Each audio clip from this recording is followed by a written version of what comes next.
Welcome back to the Thermo Diet Podcast. I'm your host, Jayton Miller, and today I have on the podcast Mr. Jay Feldman. I'm super excited for this episode. Some of the things that we talk about are the misconceptions and some of the misunderstandings around adaptation and hormesis. Why our adaptation to something doesn't necessarily make it beneficial, adapting to something for survival versus thriving. Why adaptations to stress are harmful and aren't responsible for some of the benefits from things like exercise. We talk about a little bit about the epigenetic factors. We talk a little bit about being a fat burner versus using the oxidative and glucose metabolism. So this is a very dense episode filled with information. I love talking to Jay, so I'm super excited for y'all to dive into this one. So let's get into it. How's it going today, guys? Welcome back to the Thermo Diet Podcast. Today I have on the podcast again, Mr. Jay Feldman. How you doing today, Jay?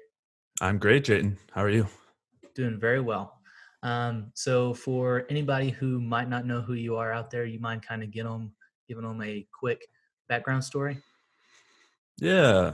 So I, like many other people who end up, trying to share a lot of health information and trying to help other people get better, started with myself. And, health became a real focus for me, starting basically with fitness, where I was trying to improve my athletic performance. I wanted to look good. And that kind of took me down the dieting rabbit hole and nutrition rabbit hole. And I ended up making a lot of mistakes along the way, falling into low carb and a lot of caloric restriction, trying to stay lean. After finding a lot of things that didn't work and ended up making me feel a lot worse, I kind of, through that exploration and trying to figure out what was wrong, I ended up coming across what would a lot of people call the bioenergetic view of health, and it kind of changed everything for me. And now, I watch how much it changes the lives of other people, and I think it's a much better approach, of course, as we'll talk about today. Definitely. So for those who might not know, like the general perspective of the bioenergetic view, do you mind kind of giving your quick definition of that? Yeah, it's basically the view that our health is dependent on energy. Basically, that energy is the center of our health. And when I say energy, I'm not talking about some sort of spiritual energy or anything like that, but rather energy on a physiological level, the actual energy that's produced in what everyone says is the powerhouse of our cells, the mitochondria. A lot of times we'll talk about it in terms of ATP, but there's other, ATP is a good kind of uh, barometer for energy, but energy can be held in all sorts of molecules and structural compounds. And so, yeah, it's looking at how basically all of our health, whether it's issues or kind of our ability to thrive, all depends on how much energy we have on that cellular level and how everything in our environment affects us on that level. That's basically, it's a lens through which we can view everything from nutrition to exercise and sleep and medications and on from there. Definitely. So whenever we're categorizing things as far as healthy versus not healthy, anything that is not healthy would be interfering with the production or utilization of that energy, correct? Yeah. Yep. Exactly. And of course, that gets a little complex. It's not always that easy to determine. And as we'll talk about today, there's a lot of things that might cause a reaction that leads to increased energy in the short term. It doesn't necessarily mean it's helping it in the long term. So it can get a little bit complicated, but it's normally that kind of immediate effect on that energetic level will, as you said, determine whether something's helping us or harming us. Definitely. So one of the things that I really wanted to talk about was the misconception around adaptation and hormesis. So can you kind of give us a brief overview of some of the misconceptions that you've seen and experienced? Yeah. So, and just to kind of define hormesis to start, which is a little bit tricky because there are a few different definitions. It's kind of morphed over the years to fit whatever narrative is kind of being pushed. But initially, it was just this idea that giving a small amount of something that's very toxic, something like mercury or cadmium or radiation, would lead to a defensive reaction in an organism, and that would lead to some sort of health benefits. And this actually came about with a lot of industrial influence and trying to show that, maybe radiation isn't as harmful as everyone's saying it is. And maybe, polluting the environment or, having these toxins in our food isn't such a big deal. Maybe these things are actually helping us a bit. I don't think that's the case. But anyway, from there, it's kind of morphed into this idea that anything that, even if it's something that's not necessarily poisonous, anything that causes any amount of stress leads to that same kind of defensive reaction and adaptation, and that's beneficial in the long term. And from there, it's even morphed further to become a very generic term that just means anything that can be good in small doses and bad in big doses, or vice versa. And again, I think that's another way that this definition is kind of morphed to make it sound like this is a very viable idea. But anyway, that second definition, that anything that causes stress, is a small amount of stress is beneficial, is very common now, and it's applied to a lot of the low carb dieting. It's applied to certain supplements like resveratrol and certain compounds like nitric oxide. And it's also applied to things like fasting and caloric restriction, where there's a lot of research and a lot of people in the health spaces saying that, or another one is like cold thermogenesis, jumping in some cold water, where there's this idea that giving your body a small amount of stress leads to some sort of beneficial adaptations and makes our body stronger. And while there is some validity to it, I'll kind of explain why I don't think it's really an accurate way of looking at things, and actually leads us down this path of thinking that, again, anything that causes some amount of stress is beneficial because it causes stress. And I think it's a relatively dangerous idea, because obviously a lot of very harmful things cause stress. And so I think there's some important clarifications to make there as far as why something might be helping us and also be causing stress at the same time. So Definitely. So one of the things that I had Billy Craig on an interview yesterday, and I was talking to him about how they've seen older people who have lower metabolic rates and less energy utilization are able to live a little bit longer. But he was saying that if you actually look at the amount of calories they're using per unit of mass, their metabolic rate is actually phenomenally high. So whenever you're looking at those studies, it's usually a little bit jaded, I guess, a little bit in its perspective. So it's kind of interesting that you touch on that. But in terms of hormesis, I've always seen it in the context of, adapting to like things as far as a performance perspective. So, being able to run a mile and then adapting to that, being able to run 2 miles and things like that, which obviously endurance training is the opposite of what we want. But I've also seen a lot of benefits in the realm of the hormetic response to exercise, specifically resistance training. So I would definitely like to dive into that a little bit further, as far as like why that might not be favorable, and then some of the things that we can do in place of that. Yeah. And just to clarify too, adaptation is a part of what's considered to be hormesis, or the hormetic response. But we can also adapt to things that are not hormetic, or adapt to aspects of things that are not the stress. So just for the definition's sake, I would say hormesis is it's adapting to the stress itself, whereas we can also adapt to other aspects of any sort of stimulus. So exercise is a good example there, where I do think that there are benefits to exercise, and those do come from adapting to that stimulus. But what I'll be arguing is that the adaptation is to certain effects that are not the stress. So when it comes to exercise, for example, you mentioned resistance training. When we're resistance training, we're putting tension on our musculoskeletal system, on our musculofascial system, and that causes all sorts of adaptations. And I think you can argue that in the right dose, that's beneficial. But what people are arguing kind of instead, and sometimes will change their training programs around this idea that it's the stress that's actually beneficial in causing those adaptations. And so we need to work out to failure, or, kind of longer is better. And, there's some other kind of details there, but there's kind of this important delineation between like why it's beneficial. And again, maybe we'll dig into a little bit. I would argue that the stress is not the reason. What do you think that reason is? Yeah, so I think in the case of exercise, I think it is kind of those specific effects. So, and I think this is a helpful delineation to make. And this started with Hans Selye. He was one of the kind of preliminary researchers talking about stress. and our response to it, and our adaptation to it. And so when he evaluated a stimulus, he basically everybody at this time was aware of this idea that any stimulus would have effects that are specific to the stimulus. So exercise causes the certain tension that leads to muscle building, whereas sunlight is going to cause increased melanin production in the skin, and on from there. Basically, anything that we are exposed to in our environment has unique effects to that stimulus. But what one of the many things that he researched and discovered, but this is in regard to stress, one of the things that was most noteworthy is he determined that there was a general effect, a universal effect that all stimuli have. And this is what he called the stressor effect. And so he basically said, yes, there's unique things to exercise as far as our response to it. There's unique things to sunlight and toxins and infections. But there's also a universal component, which he called the stressor effect, which basically came down to the usage of energy. And he said that he coined this, or his terms here were adaptation energy. And I think kind of evolving on that, I think it comes down to that physiological energy we were talking about earlier. But so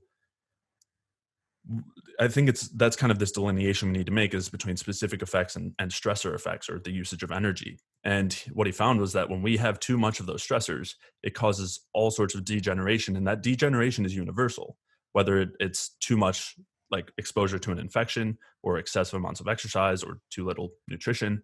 All of those things, they have specific effects, but they have this stressor effect.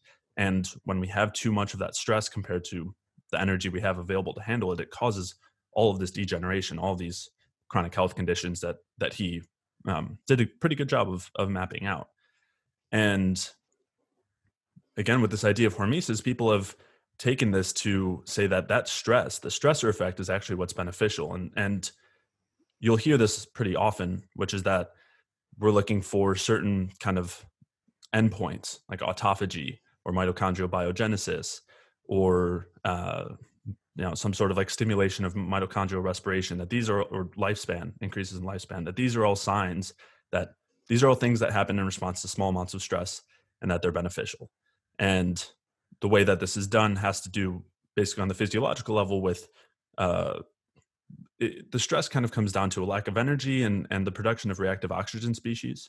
So anytime that we're lacking in energy or energy producing systems are disrupted, we have this increase in reactive oxygen species. And again, from that view of hormesis, that's why exercise is beneficial, or that's why cold thermogenesis is beneficial. In the case of cold thermogenesis, you're activating stress that's somewhat unique to temperature. You've got the heat shock proteins and all of that. But it all travels through this same generalized pathway that Cellier was referring to, which has to do with the production of reactive oxygen species and the activation of all of these signals that are saying that our body doesn't have energy. So AMPK is one of the main ones there as well.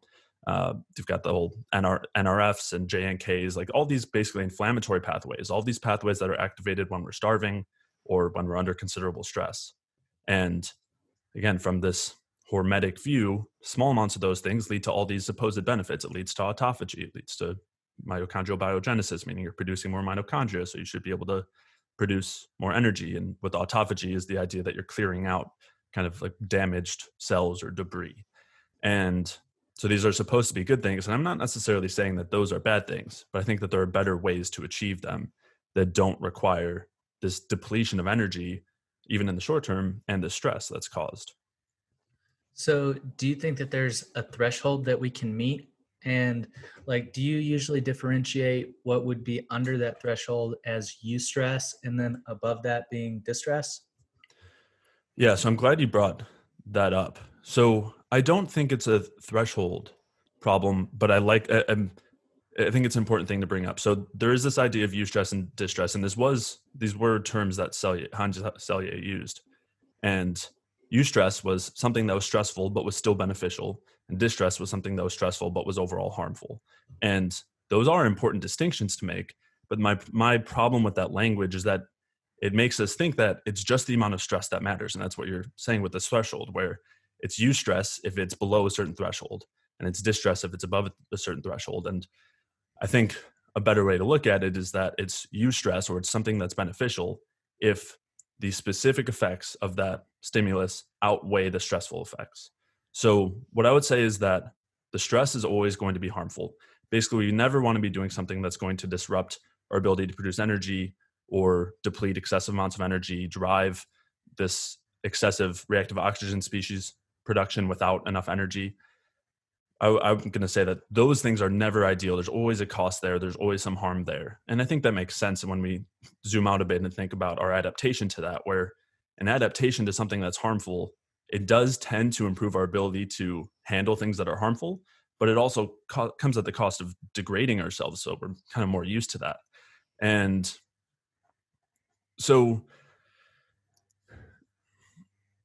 this idea, I guess I would say, as far as the threshold, is not related to how much stress, but rather whether these other effects of these stimuli are beneficial enough to outweigh the stressful effects. So if we were to use fasting as an example, a lot of people find benefits on fasting. And we also know that that's universally stressful. It's basically short-term starvation. And what I would say is that the people who are finding benefits from fasting are finding benefits from those specific effects. And those specific effects would be, you're no longer getting any food in your digestive tract, so you're not producing any endotoxin or feeding any pathogens in your gut. So you've found a lot of relief there. Or maybe if somebody's eating a lot of foods that are relatively toxic, whether it's they've got a bunch of additives and preservatives in there or a bunch of anti-nutrients or whatever it is, they're not eating those anymore. So that's going to bring some relief. So those things might lead to somebody feeling better in that case. And at the same time, they're still having that stress from the the short-term starvation. But I would say if you're noticing benefits from fasting, it's most likely because those specific effects outweigh the stressful effects. And so I would say that that's a better way to look at something like eustress, although again, I don't like the definition because it's not about the stress necessarily. But what's important about that delineation is that we don't always have to make that choice. We don't always have to take the bad with the good. We can have those beneficial specific effects of not irritating our gut and of not taking in toxins without the stressful side of fasting. So that's kind of some of the application of this kind of anti-hormesis idea, is that you can still have a lot of those benefits from these interventions without the excessive stress. And that's kind of what you mentioned too, as far as exercise goes, where you could have resistance training versus like long distance cardio.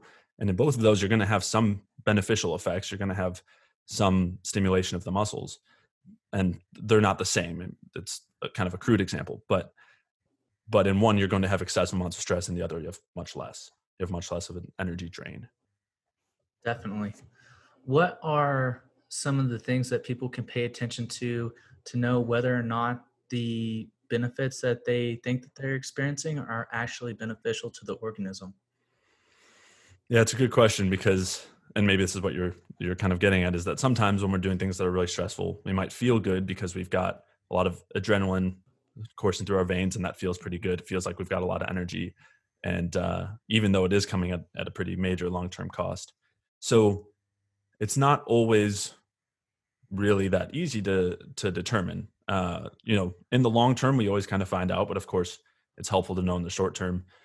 There are some indicators that I think can be helpful. I mean, and the biggest one is how you feel, but it's not only if you have energy, but are you able to sleep, for example? So a lot of people who go to low carb and know that they have a lot of that, well, they don't know that they have adrenaline, but they feel like they've got good energy, but at the same time, they can't sleep at night. They can't stay asleep. They can't sleep through the night. They can't fall asleep. So that's a good sign of excess adrenaline. Uh, you know, of course, it's not always quite that clear cut either, where when things are improving, everything is automatically better. But in general, I mean, using any symptom that we would see is helpful. How well is your brain functioning? Do you have kind of a calm energy or more of a manic energy? Again, are you able to rest and relax and go to sleep? Do you have any digestive symptoms? Temperature can be another good indicator, where if our temperatures are elevated due to stress hormones, and then we eat some carbohydrates and our temperatures go down, that's what we would see. Whereas if you don't have high stress hormones and you eat some carbohydrates, your temperature should stay the same or go up. So that can be a good indicator too.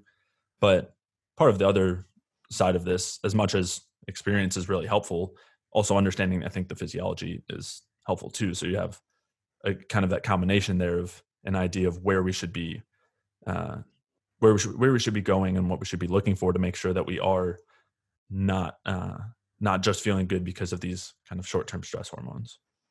Definitely.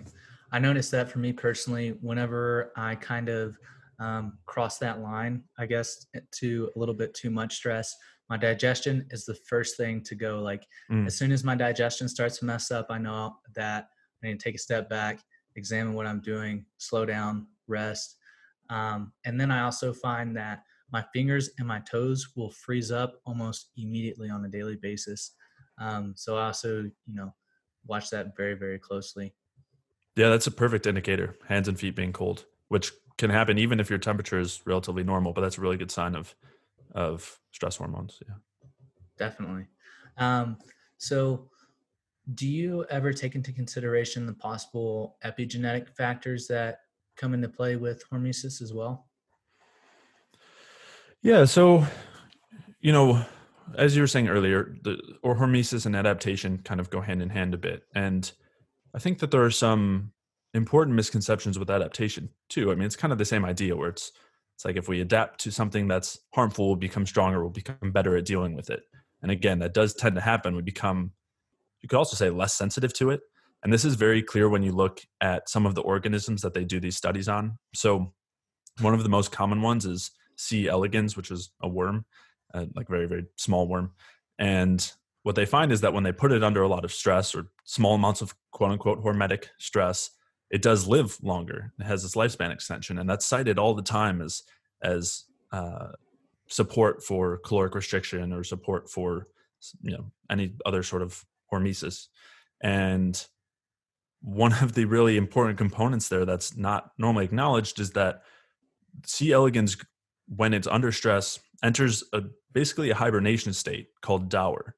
And in that hibernation state, it's not functioning like it normally would. Instead, its entire body switches towards a stress system. It starts to run on fats instead of glucose. It starts to downregulate the amount of energy it's producing very significantly.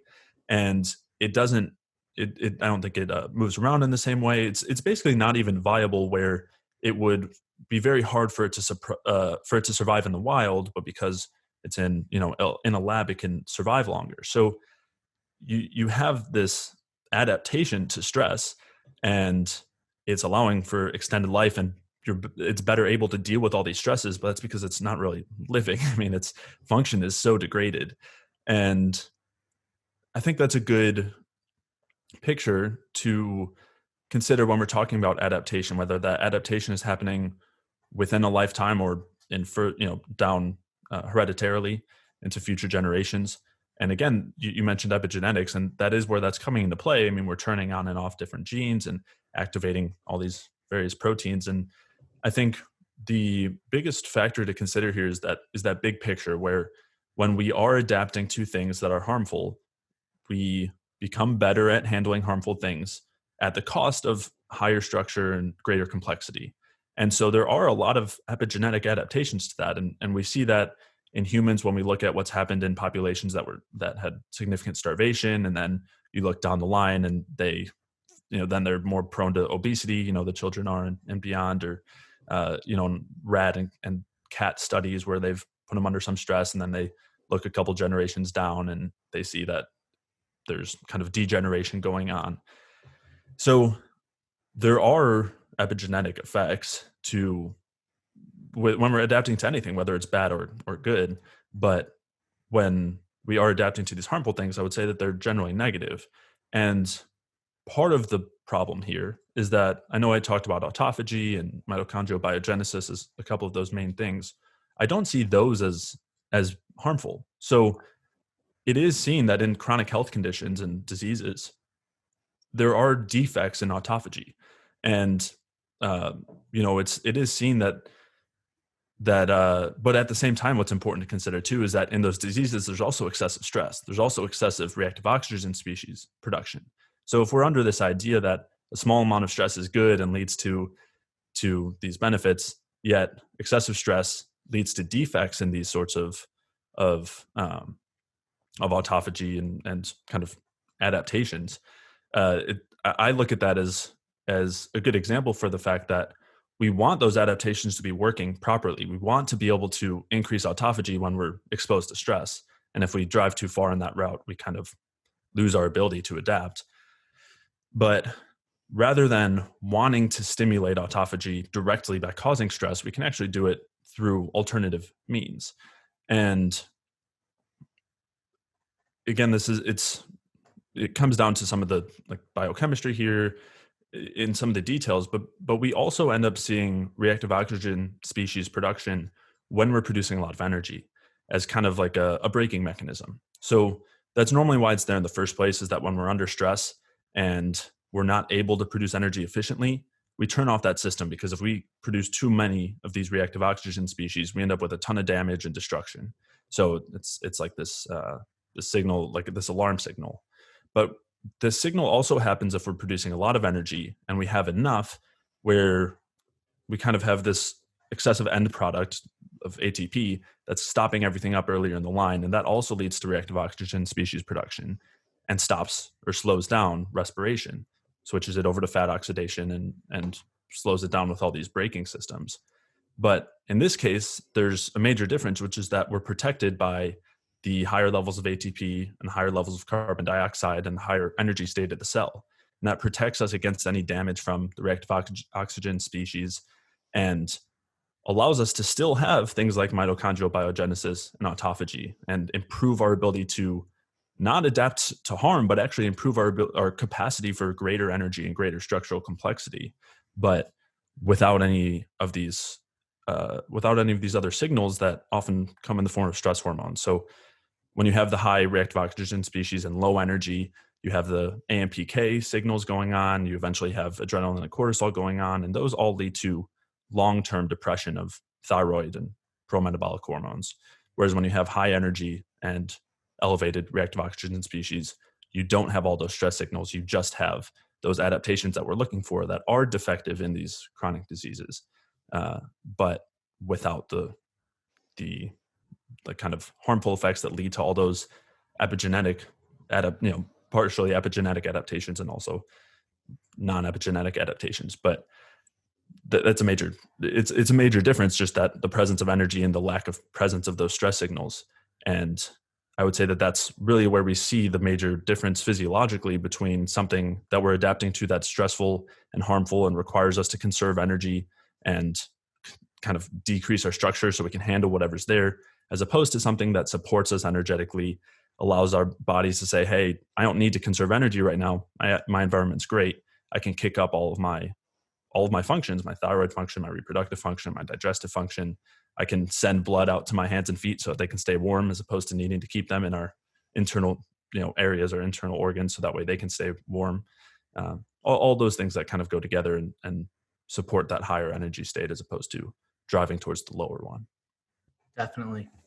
Do you think that that is responsible for the association that people see between calorie surpluses and inflammation? Meaning the high energy, but also some reactive oxygen species production. Mm-hmm. I don't know about that. One other factor when it comes to caloric restriction and caloric surplus is what are the foods, and I think that's a major issue when it comes to a lot of the caloric restriction research. Is they found that there's all these benefits there, but you also get those benefits when you just restrict the inflammatory amino acids. You also get those benefits when you reduce endotoxin. You also get those benefits when you reduce PUFA, and all of those things are shown to be correlated with lifespan and disease. So I guess you could flip that too with the caloric surplus, where the question is it the caloric surplus or is it what those calories are made up of? I think that that's more of what it is we have a defective metabolism and you add in more fuel to that fire, as opposed to a well-functioning metabolism where when you add more fuel, it just keeps it running. It keeps it running at a higher level. I don't know if there was something specific you were referring to as far as caloric surplus and inflammation, but I think that's when it comes to like the rat research and stuff like that, I think that's more of how I would see it. Definitely. No, that answers my question perfectly. One other thing that I'm kind of curious about is like, what if somebody is trying to um, strengthen the buffer that they have to the stress over time? So whether it's increasing work capacity for a certain amount of exercise to take place, or just increasing their buffer on a daily basis to the stress that they face. Yeah, so we have, again, kind of these two paths here. On one path, it's getting used to the stress more and getting more acquainted with it, versus on the other side, when we're supporting the energy producing systems, we also end up with a greater energy pool, a greater energy availability, which means that we have more to pull from before we're causing stress. So I would kind of prefer to go that latter route. And as far as how that looks, I mean, some of this does come down to specific effects too, where you are strengthening your musculofascial system, those connections and the strength there. And there's actually a couple different types of muscular building, and one in particular tends to go more with stress, and the other tends to go more with lower stress.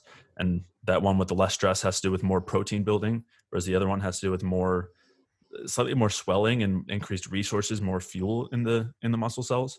And so that protein one, which is the myofibrillar, the I would say that those adaptations are going to happen due to the specific effects. So what, for example, if you're lifting weights, because you're adapting to that stimulus, you are going to have improved, like increased protein concentration in those areas, like building up that protein of the muscle cells. You're also going to have increased neuromuscular tone and ability to contract, contractility there, which is actually one of the main factors responsible for increases in strength when people first start working out. When you watch someone work out and they go from only being able to bench 20 pounds to 60 in 6 weeks, it's not because they put on all this muscle. Of course, they might be putting on some, but most of it's a neuromuscular connection. So those things are all strengthening, and those are independent of stress. They're just specific to the stimulation. And so I would say that that's really what we want to be going for when it would become, when you would want to be improving work capacity, as opposed to improving capacity towards stress. So I guess another way I would say it is that I think it's more ideal health wise to be trying to improve our capacity for something like strength than to be able to handle something like excessive stress. So I think that the only way you're going to improve your ability to run super long distances is to create adaptations to that stress. I just think that there's a cost there. If somebody wants to do it, that's fine, but I think we want to recognize that cost there too. And you can minimize that cost by improving your resilience to the stress, making sure you're getting a lot of fuel, all of that. But there is a cost just by wanting to adapt to that. If we wanted to adapt to living in the tundra, we can. People do it, and they have epigenetic adaptations, genetic adaptations, all sorts of really interesting things. But it also, I would argue, comes at the cost of less structural complexity in the long term. So it depends on what we're trying to adapt to. But in the case of specifically work capacity, it depends on if it's more dependent on kind of strength and function, as opposed to needing to deal with stress and resilience. One other factor there too is economy. So with runners, for example, they become more economic with the way they run as they continue to practice. So they end up having less stress and requiring less energy to do the same amount of work. So that's another factor there too, that will improve just by continuing to adapt to those things. Interesting. So, whenever it comes to resistance training specifically, do you tend to see a difference between eccentric and concentric muscle contractions? Because I believe within the concentric part of the contraction, there's an anabolic effect with a testosterone response. And then the eccentric effect is a catabolic response due to the cortisol response. Do you kind of have any tips there? Yeah. And of course, you can't always minimize one or the other. I mean, a lot of movements have aspects of both. But I do think that the eccentric leads to more of the that kind of stress response and adaptation, which can lead to big muscles, but it doesn't mean they're necessarily functional muscles. It doesn't mean it's overall as healthy.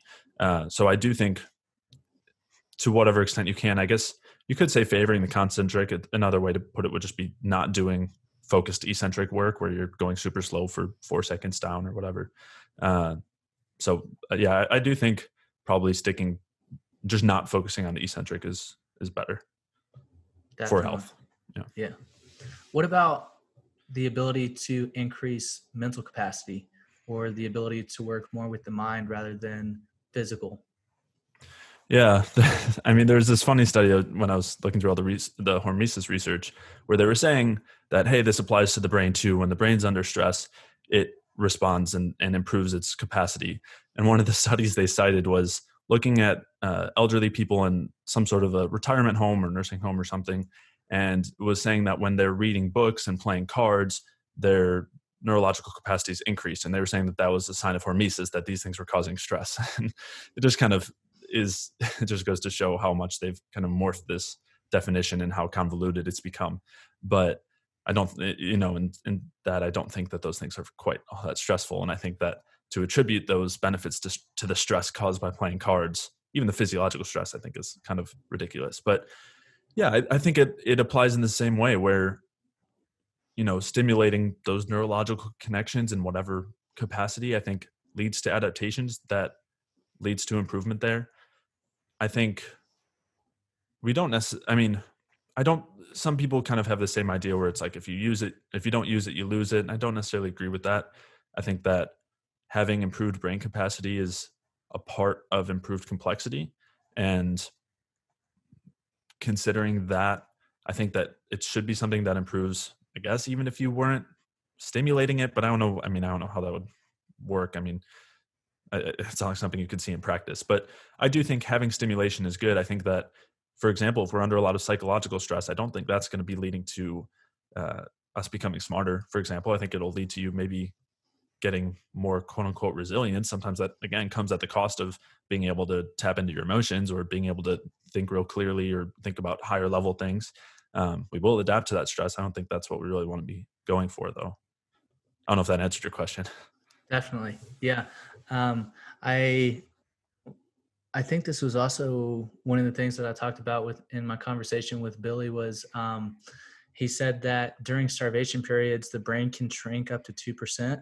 So if you're in caloric restriction, the brain actually shrinks to where you only have the capabilities of the more primordial parts of the brain, and the complexity and abstraction kind of diminishes as the brain shrinks in size, which makes a lot of sense. Um, it's also kind of interesting. Have you seen any of the research in regards to the brain taking up 80% of the metabolism whenever it's in states of basically like a flow state? I haven't seen that. Interestingly, I was looking into that, and some of the research that I found, which there isn't all that much, was actually saying that whether our brain's active or not, it ends up using about the same amount of fuel or the same percentage of fuel. I don't know if that's. I mean, I'd be interested to see something that shows otherwise for sure. Um, I haven't, but I haven't seen that. But it wouldn't surprise me if there was some uptick in activity. I mean, even without any increase, our brain already uses, I think, around 20 to 25% of our Mhm. total um, caloric needs, if you want to think of it that way, but just our total fuel, which is, of course, a massive amount proportionately. I think proportionately, it's only about 2% of our total body. So, yeah, I mean, as far as caloric restriction and brain health, that definitely doesn't surprise me that it would shrink and capacity would shrink. I mean, if you look at the Minnesota starvation experiment and what happened to their mental capacity when they were eating 1,800 calories a day as opposed to their regular 3,300, or maybe 1,600 calories. They were not the same people at all. I mean, uh, they a lot of them were like failing their classes or weren't even able to go. They couldn't hold up relationships. They had no sense of humor. They had no interest in sex. They had no libido, which, I mean, and it went beyond that too. I mean, they were some of them had psychotic breaks and would do.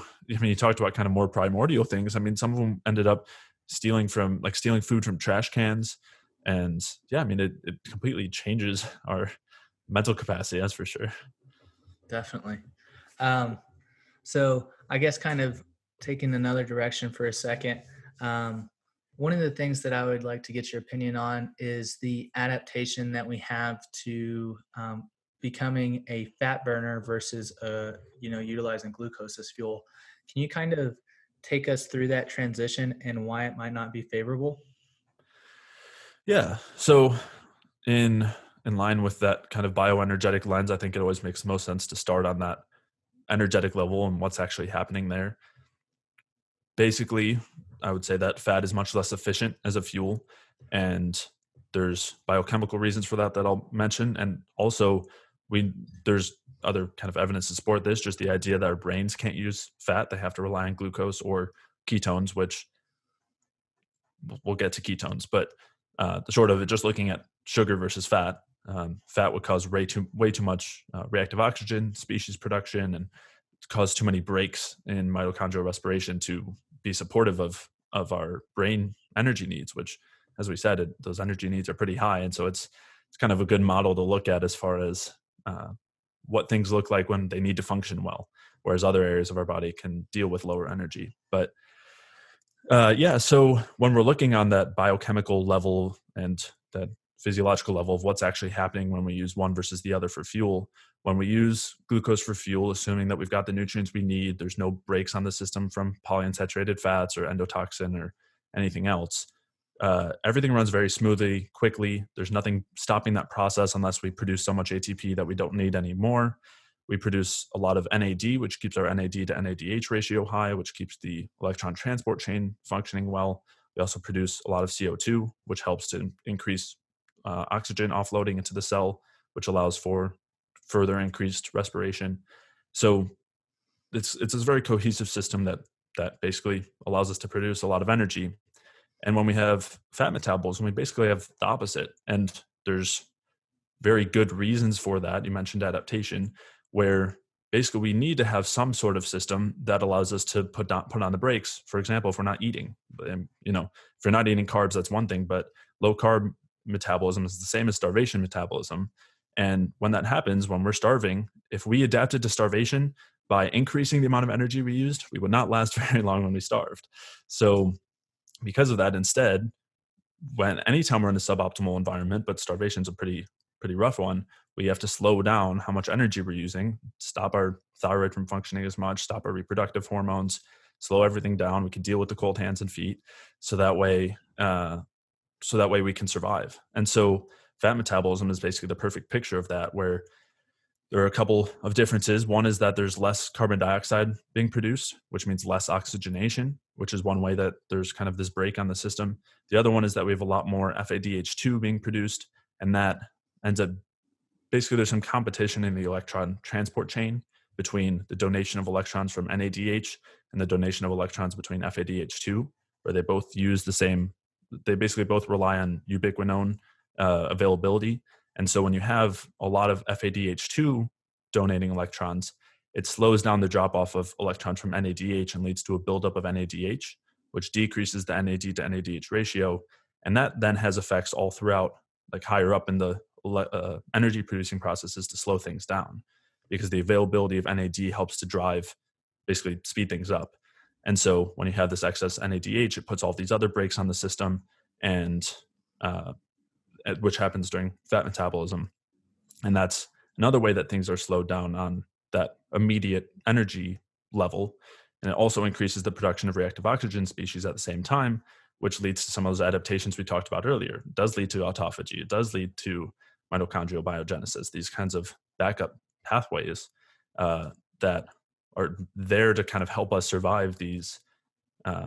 In this case, they're there to help us survive these rough times. So starting from that energetic level, and it's important to note here too, whenever we look at something like fat metabolism in the short term, you see those breaks, you see the slowing down of respiration, then there's always an adaptive effect, it is an adaptation, but there's always a rebound effect where if your body is still needing to function, at first it's like, hey, I still need energy.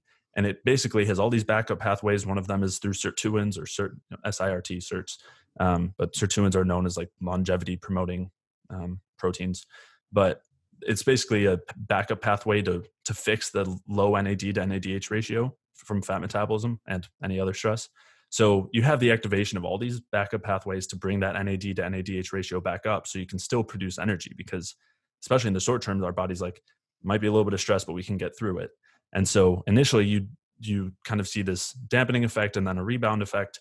And then in the long term, you just see the dampening effect. It just has that long-term cost. But again, that short-term rebound is why some people say it's beneficial. But again, I would argue that you still have the long-term effect too. It's just smaller. And if you continue for a longer period of time, it's going to show. Even if you're doing it for a short period of time, you're not going to have a benefit. You're just going to have kind of that stress hormone response. And that's another part of it too. That's why people sometimes will feel good when they switch to fat metabolism, is they've got that adrenaline going. So so that's where all those kind of adaptations start. And then again, big picture, we have this increased stress hormone production, which is the mediator that tells our bodies things are not good right now. If this continues for any longer, we have to start shutting everything down. And so that's eventually what you get when you're adapting to fat metabolism and fat burning. Yeah. We tend to call that the catecholamine honeymoon. Is Sure. that Yeah. that first like 30 to 60 days where people feel really good, and then after that it's usually pretty downhill. Yeah. Yeah. um, but so can you kind of go through some of the similarities that this fat burning state has with a caloric restriction? Yeah. So it's basically, they really mimic each other, where if we don't have any food, we start to shift in the same way. So anytime that we see energy depletion starting on that cellular level, we have the activation of all of these signals. You have AMP kinase, which is saying there's no ATP around. You've typically got reactive oxygen species production, which says that there's some kind of stress or damage. And it activates all these pathways that activate stress hormones.